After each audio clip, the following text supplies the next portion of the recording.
guys, it's Ashley, your scrapping nerd, and today I am back with a layout for Christmas in July this month, and it's a YouTube hop that a bunch of people join in, and on the 25th of every month they do a Christmas layout. And so I thought I would join this month because it's Christmas in July. And so I pulled out my Blue Fern Studios mistletoe and holly collection, and I have the ephemera pack that I will use a couple of the die cuts, and then the frostings ephemera pack I pulled out but I'm not going to use. And this is I had that 8x8 paper that I will use, and then I couldn't decide which of these was going to be my main layout. But I took that 8x8 paper and I put it through my Cricut and cut out a bunch of these hexagons and had the Cricut put holes around it.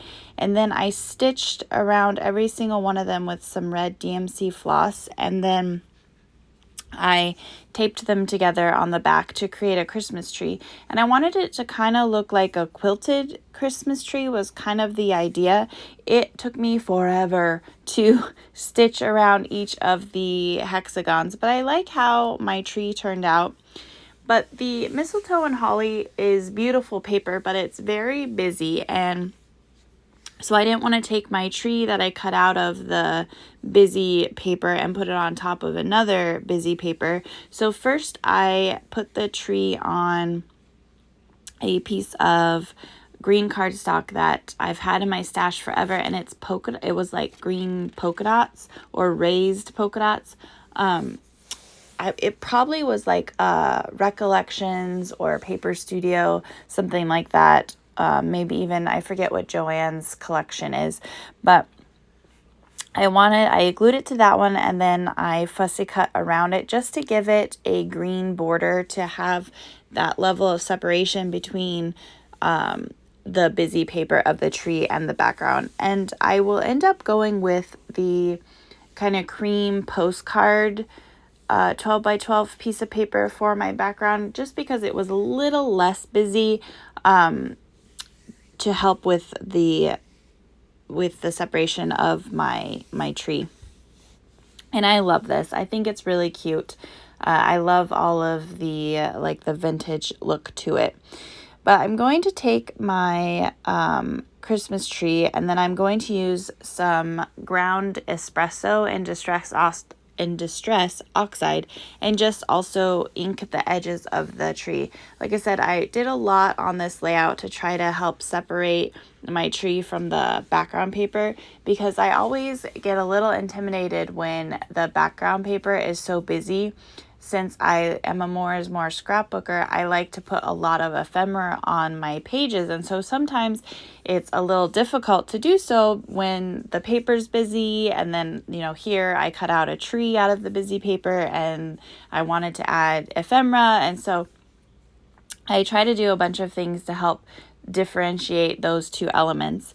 And so I decided where I wanted to put my tree, and I just kind of had a small pencil line, and I'm going to take this distress mica stain and do some mixed media on the paper behind where I'm going to put my tree. And what I did is I took a piece of bubble wrap and I sprayed the mica stain on the bubble wrap, and then I put it on the paper.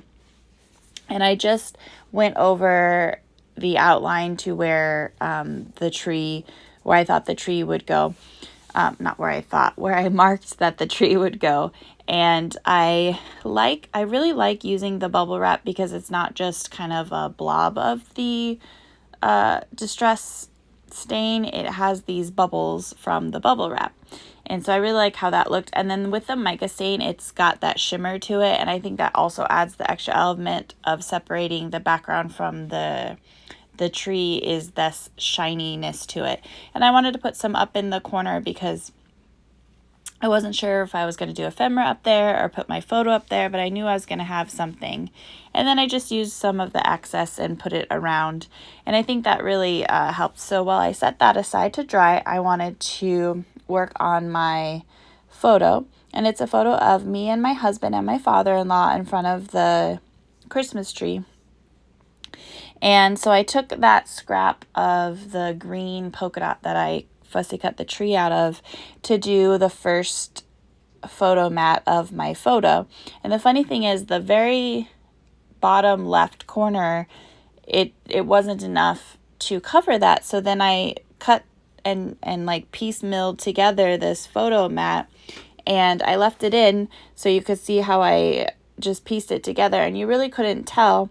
And then I end up putting the photo in the upper right corner, and this corner of the photo is actually behind the tree. So I did all this work to the corner of the photo mat to kind of blend it all together, and then you don't even see it.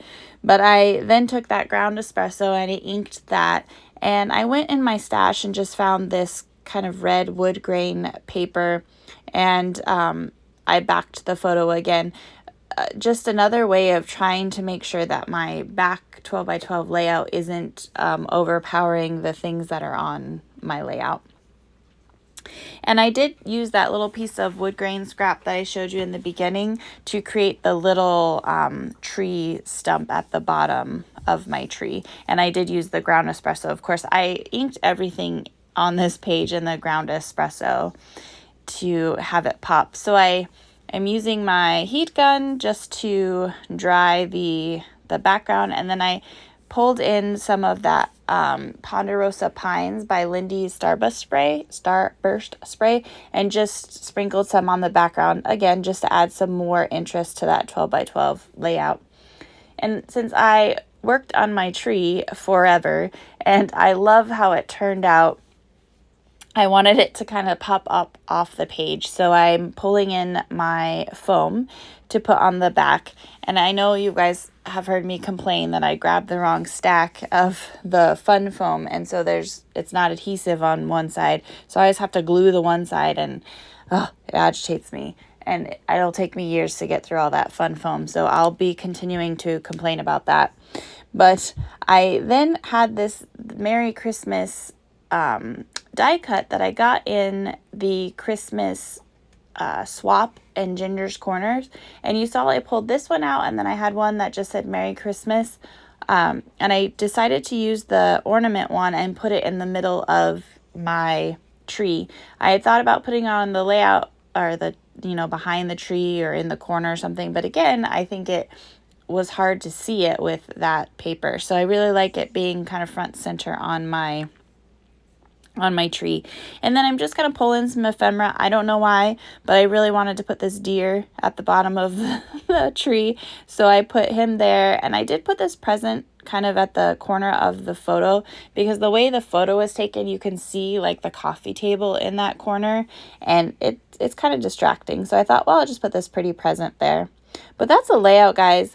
Thanks everyone who's liked and subscribed to my channel. I really appreciate it. If you haven't yet, go ahead and hit those buttons below. It really helps out. And make sure that you check out everyone that's doing Christmas in July this month and see all the fun, festive Christmas layouts that they do. And I hope that everyone has a great day. Bye!